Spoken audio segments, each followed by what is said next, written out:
Hi, magandang araw sa inyong lahat. By the way, ako si Nin Bayugaw. Itong video na to, bali ituturo ko sa iyo ano ba yung affiliate online marketing. Okay, na marami nang gumagawa ngayon, especially sa ibang bansa at nag-start na rin mag-boom sa Pilipinas. Okay, ano ba ito at paano tayo kikita dito ng extra source of income? Okay?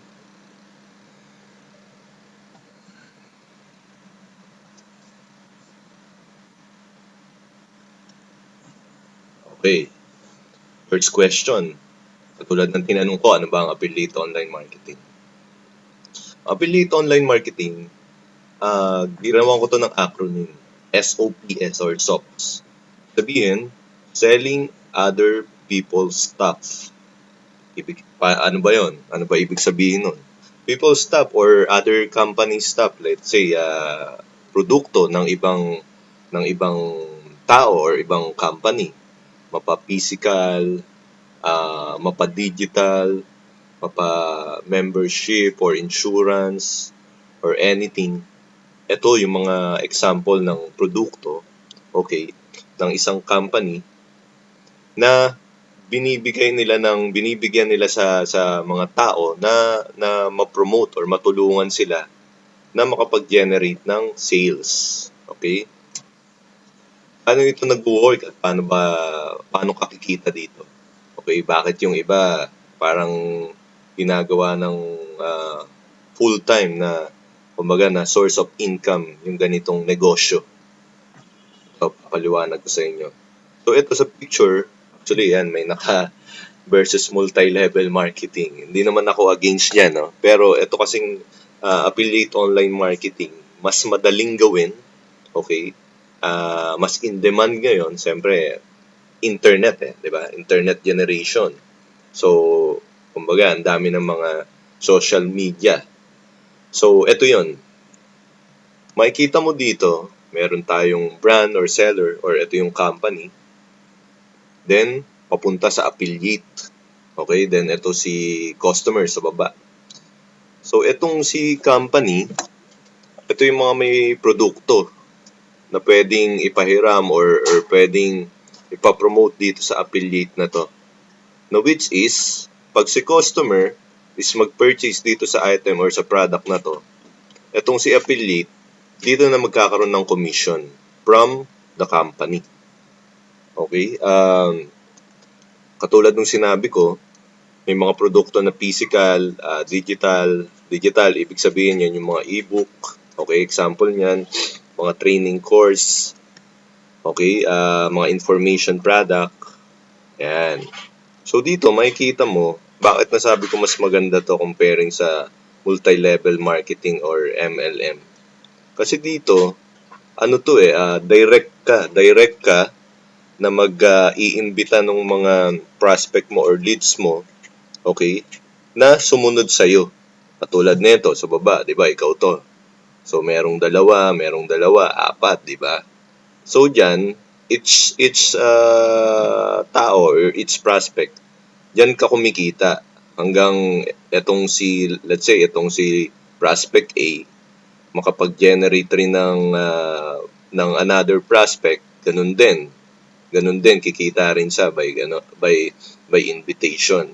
Dito naman, sa affiliate, ang ginagawa dito, actually, more on generating ng traffic So, mas madali ito hamak comparing dito. Dahil dito, hindi mo kailangang physical na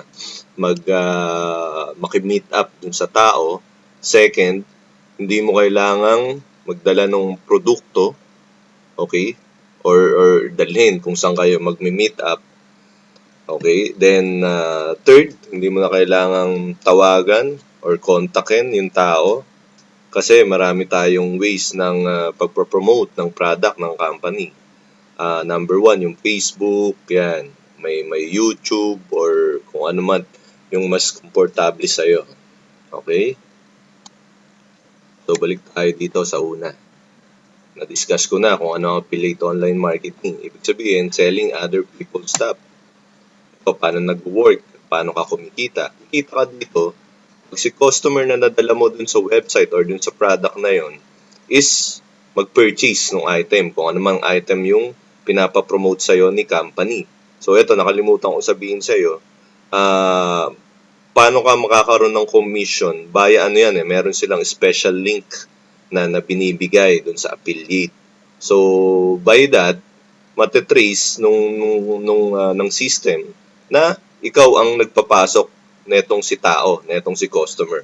Ganun lang kadali. Okay? So, meron akong tanong sa'yo.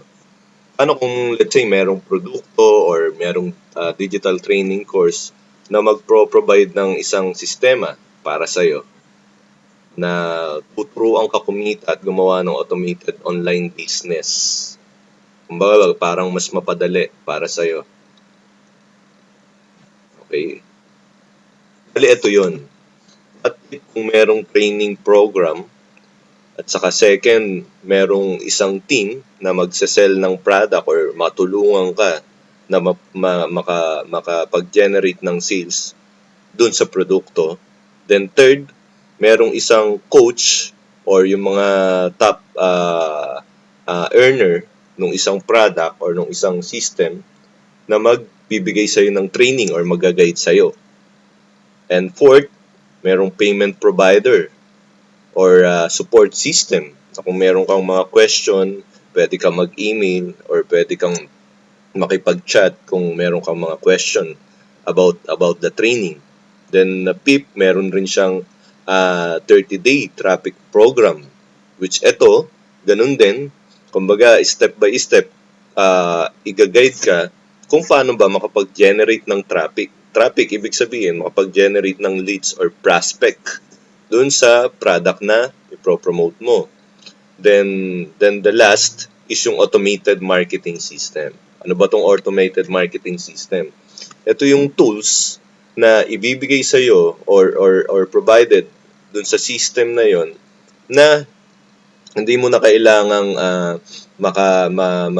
physical na makipag-meet dun sa leads mo or sa prospect mo or dalhin yung product via personal. Kumbaga, itong automated na to, lahat, kumbaga, automatic na sana ang magre-response or mag-aano dun sa mga question ng isang leads mo or prospect. Diba? So, let's say kung ito, may mga training course na ganito or may mga program, di ba, mas maganda. So, kung ikaw, let's say naghahanap ka ng ganitong another source of income via online, total, mahilig ka naman mag-Facebook or magaling ka mag-marketing, okay, nakatutok ka sa social media, bakit hindi mo gawin to? Bakit hindi mo siya itry? Okay, then para matulungan mo naman yung sarili mo and first, siyempre, yung family mo. Okay, let's say kung medyo pagod ka na sa trabaho, sa 8 hours na trabaho, then at the same time, gusto mo ng additional income. Diba? Kung gusto mo, pwede kang pumunta dito sa FB page. Sa FB page ko, Lin Bayugaw. Okay, click mo lang yan. Then, may makikita kang link dito sa baba na itong video na to.